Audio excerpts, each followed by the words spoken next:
So with this video, I kind of want to get us started on Unit 1, Basic Algebra Operations. In the notes, which you will find in Moodle, here's my layout as far as what we're going to be going over on the first part.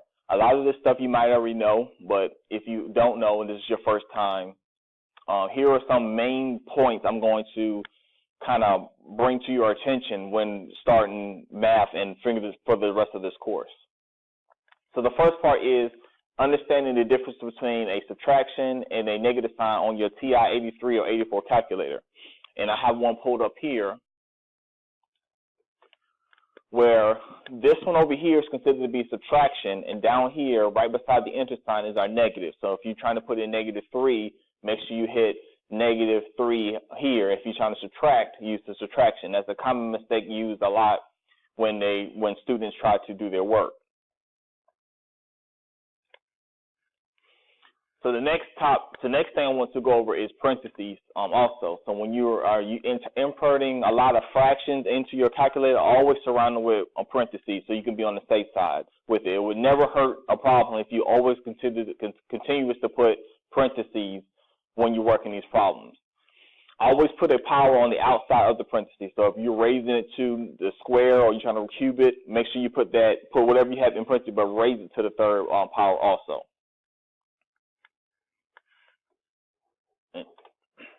And so you'll know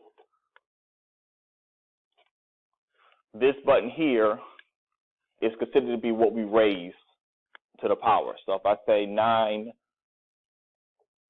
I'm going to raise it here, I should get 81 as my answer.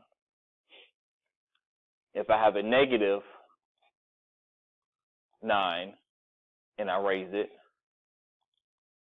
notice what the answer I get -81. But if we talk about the parentheses like we discussed before, put that -9 in parentheses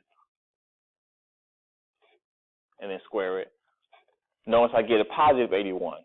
So what the calculator is thinking, you're just raising this 9 squared. We're not necessarily concerned about the negative. It's just raising a 9 squared and then the tax on the negative on the end here.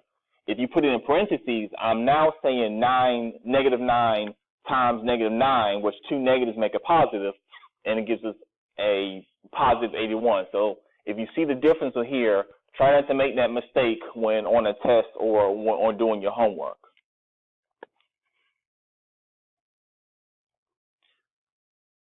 The next part we're going to discuss is called exact numbers and approximate numbers. So exact numbers is pretty much what we're counting. So if I ask you how many number of chairs are in a room, or how many papers you see laid out on the table, you're counting 1, 2, 3, 4, 5, 6, and so forth.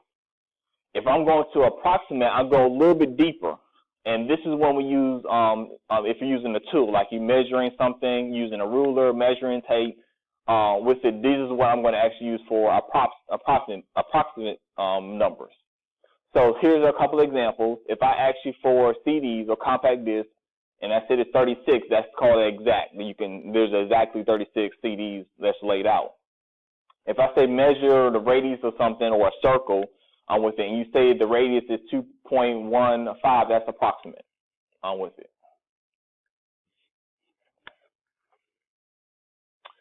So next we're going to go over what is called significant digits. Now this is going to be very important, and it can get confusing at times. So this is important for you to understand these rules here to go through the next part of your homework in my Math Plus and also on tests.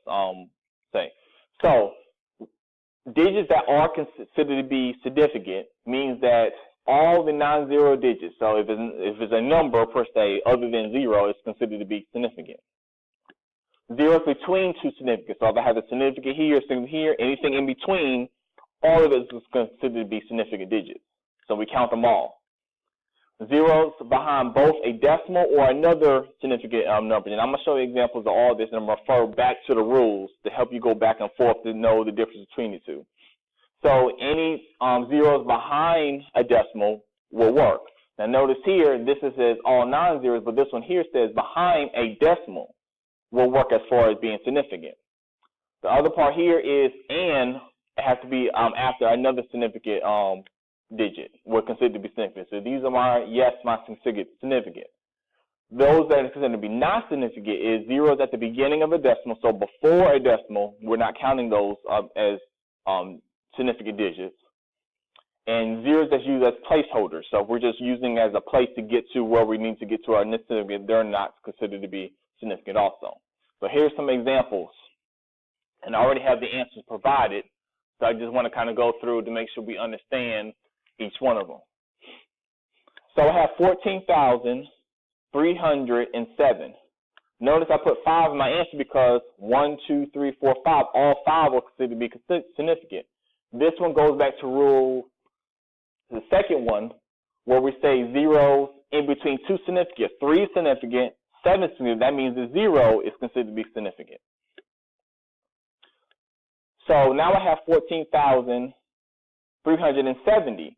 Now 4 is considered to be significant. 1, 2, 3, and 4. Only these, because anything after, or this is not considered to be a significant digit because it's not all non-zero digits are significant. That's why I only get 4. So this 0 is not considered to be significant, so we're not going to count it. Same thing with this one. If I have 3, which is a significant digit, I'm saying 1, but anything after is not considered to be 1. So this is only going to be 1 significant digit. Here I have 2, because this one follows in between.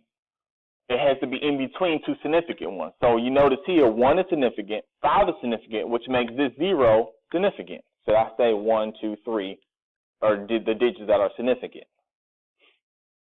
Notice here, this one is 2. This is these 2, because why? Anything here, as far as not, zeros at the beginning of a decimal, which is this one, or used as placeholders. So they're using a place until we get to the here. So that's tens, hundreds, thousands. So they're just kind of holding that place till we get to that 2, which is significant. That's why these are not significant, and then the answer is 2. So over here, we're saying 4 because anything after a decimal, so zeros behind a decimal or another, the significant digit is considered to be significant. So this 0 will be considered significant because it's after the decimal. So 9, 1, 7, and 4, and 0 will be considered to be significant. Notice one here, this is only 2 because these are considered to be placeholders. So these zeros are not significant. So we're just saying 1 and 4. Now notice the difference between these two. The moment I put a decimal here, this means that these zeros are now significant. So if these zeros are significant and these 1 and 4 is we know is significant, that means the 2 in between are also significant. So we have 1, 2, 3, 4, 5, 6. The moment I put, this is kind of tricky, but the moment I put a $sign in front, I know that all of them is considered to be significant. So this is the difference between the two. This does not have a $sign, but these zeros are significant because of the $sign, because we talk about money. If I don't take them away, that's just going to be $14. Don't mess with my money. But for here, this is $1,400, which makes significant. So that means all 4 are considered to be significant.